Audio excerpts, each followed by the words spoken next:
As the Election Commission rebukes Rahul Gandhi for the tone and tenor of a speech where he accused the BJP of inciting communal riots, and Narendra Modi also faces a notice from the EC for describing the Congress symbol as a khuni panja, the leader of the opposition in the Lok Sabha, Sushma Swaraj, has weighed in on the deteriorating political discourse. Speaking exclusively to NDTV on the campaign trail in Madhya Pradesh, Sushma Swaraj said personally she's always been an advocate of decent language in politics. She said aggression is possible while retaining decency of discourse.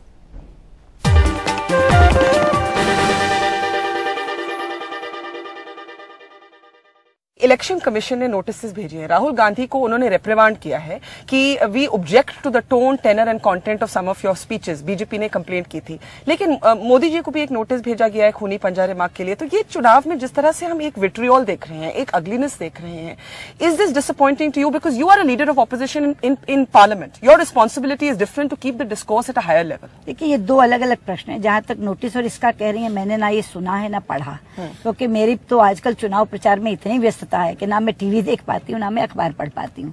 लेकिन जहां तक भाषा का वैसे सवाल है, मैं हमेशा से संयमित भाषा की पक्षधर रही हूँ और बार बार कहती रही हूँ कि शालीनता और आक्रामकता एक दूसरे के विरोधी नहीं है। मुझे लगता है कि चुनाव प्रचार शालीन शब्दों में होना चाहिए। हम एक दूसरे के शत्रु नहीं हैं, एक दूसरे का विरोध करते हैं विचारधारा के आधार पर, कार्यक्रमों के आधार पर, नीतियों के आधार पर, वरना तो हम एक ही पॉलिटी के अंग हैं। इसलिए मेरा शुरू से ये मानना रहा है कि भाषा में हम शालीनता बरतें तो अच्छा रहेगा। Are you a minority among this in your party? No, not at all. Not at all.